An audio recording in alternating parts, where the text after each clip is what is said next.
Volgende op Diepe Waters. Ons kort 'n dokter. Tommy, kan jy help? Toe maar, almal ontspan, nie so ernstig nie. Dis nie dat ek jou as afrigter bevraagteken. Dis presies wat jy doen. Ek het iets gekry wat my kan help met die kloete probleem as dit moet. Wees net versigtig hoe mami vir Kloete approach. Om vir hom te dreig sal 'n mistake wees. Na alles waartoe ons is, was dit malligheid om jou van so iets te verdink. Ek weet jy is altyd aan my kant. 100%.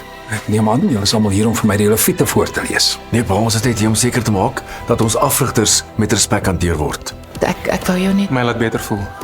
dis nie wat ek probeer. Ons ouers is miskien getroud, maar ons is nie familie nie. Ons ken mekaar skaars. Weet jy hoekom hulle opgebreek het? My suster se laaste boodskap het gesê hulle is uitmekaar. Daai video's, dit het my laat besef ek het iewers die pad byster geraak. Ek het vergeet hoekom ons al daai harde werk insit. Ek wil net by Bianca's bly.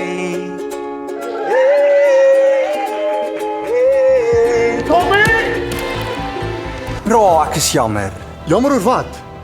Dat jy gejok het oor jou swattings? Of dat jou pa uitgevind en die toe 'n scene gemaak het? Dink jy is 'n krimineel? Jy het gesien al sy tattoos. Dalk beplan hy 'n rooftog. Dalk nog vanaand. Henry,